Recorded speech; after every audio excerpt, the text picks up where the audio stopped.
Praise the lord. దేవుని వాక్యము వింటున్న మీ అందరికీ ప్రభు నామమున వందనాలు.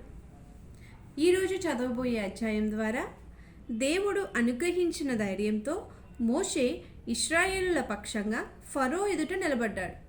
అరణ్యములో ఉత్సవము చేసుకోవడానికి నా జనులను పంపించమని ఫరోని అడిగాడు.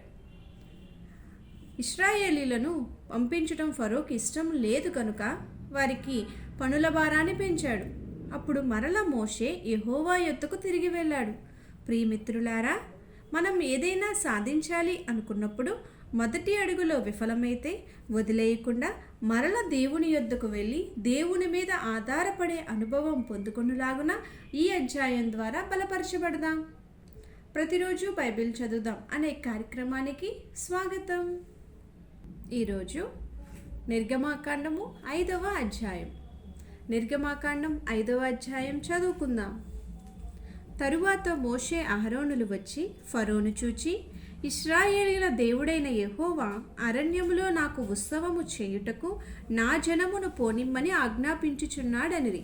ఫరో, నేను అతని మాట విని ఇశ్రాయేలీలను పోనిచ్చుటకు యెహోవా ఎవడు? నేను యెహోవాను ఎరుగను, ఇశ్రాయేలీలను పోనీయను నేను.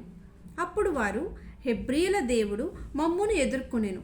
సెలవైన ఎడల మేము అరణ్యములోనికి 3 దినముల ప్రయాణమంత దూరము పోయి మా దేవుడైన యెహోవాకు బలి అర్పించుదుము. లేని ఎడల ఆయన మా మీద తెగులుతోనైనను ఖడ్గముతోనైనను పడునేమో అనిరి. అందుకు ఐగుప్తు రాజు, మోషే, అహరోను, ఈ జనులు తమ పనులను చేయకుండా మీరేలా ఆపుచున్నారు? మీ బరువులు మోయుటకు పొండనెను. మరియు ఫరో, ఇదిగో ఈ జనము ఇప్పుడు విస్తరించియున్నది, వారు తమ బరువులను విడిచి తీరికగా నుండునట్లు మీరు చేయుచున్నారని వారితో అనెను. ఆ దినమున ఫరో ప్రజలపై నున్న కార్యనియామకులను వారి నాయకులకును ఇట్లు ఆజ్ఞాపించును, ఇటుకలు చేయుటకు మీరు ఇక మీదట ఈ జనులకు గడ్డి ఇయ్యకూడదు. వారు వెళ్ళి తామే గడ్డి కూర్చుకొనవలెను. అయినను వారు ఇదివరకు చేసిన ఇటుకల లెక్కనే వారి మీద మోపవలెను. దానిలో ఏ మాత్రమును తక్కువ చేయవద్దు. వారు సోమరులు గనుక మేము వెళ్ళి మా దేవునికి బలి నర్పించుటకు సెలవిమ్మని మొర్రపెట్టుచున్నారు. ఈ మనుషుల చేత ఎక్కువ పని చేయింపవలెను, దానిలో వారు కష్టపడవలెను. అబద్ధపు మాటలను వారు లక్ష్య పెట్టకూడదను. కాబట్టి ప్రజల కార్యనియామకులను వారి నాయకులను పోయి ప్రజలను చూచి, నేను మీకు గడ్డి ఇయ్యను, మీరు వెళ్ళి మీకు గడ్డి ఎక్కడ దొరుకునో అక్కడ మీరే సంపాదించుకునిడి. అయితే మీ పనిలో నేమాత్రమును తక్కువ చేయబడదని ఫరో సెలవిచ్చెననిరి. అప్పుడు ప్రజలు గడ్డికి మారుగా కొయ్యకాలు కూర్చుటకు ఐగుప్తు దేశమందంతటను చెదిరిపోయారు. మరియు కార్యనియామకులు వారిని త్వరపెట్టి గడ్డి ఉన్నప్పటి వలనే ఏనాటి పని ఆనాడే ముగించుడండి. ఫరో కార్యనియామకులు తాము ఇశ్రాయేలులలో వారి మీద ఉంచిన నాయకులను కొట్టి, ఎప్పటి వలె మీ లెక్క చొప్పున ఇటుకలను నిన్న నేడు మీరు ఎలా చేయించలేదని అడుగగా, ఇశ్రాయేలీల నాయకులు ఫరో యొద్దకు వచ్చి, తమ దాసుల ఎడల తమరెందుకిట్లు జరిగించుచున్నారు? తమ దాసులకు గడ్డినియ్యరు, అయితే ఇటుకలు చేయుడని మాతో చెప్పుచున్నారు. చిత్తకించుము, వారు తమరి దాసులను కొట్టుచున్నారు. అయితే తప్పిదము తమరి ప్రజల యందే ఉన్నదని మొరపెట్టిరి.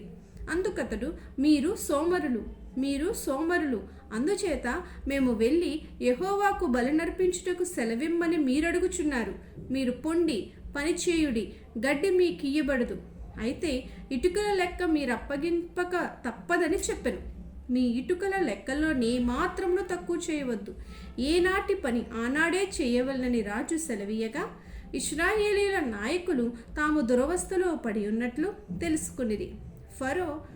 వారు ఫరో యుద్ధ నుండి బయలుదేరి వచ్చుచు తమ్మును ఎదుర్కొనుటకు దారిలో నిలిచియున్న మోషే అహరోన్లను కలుసుకుని, యెహోవా మిమ్ము చూచి న్యాయము తీర్చునుగాక.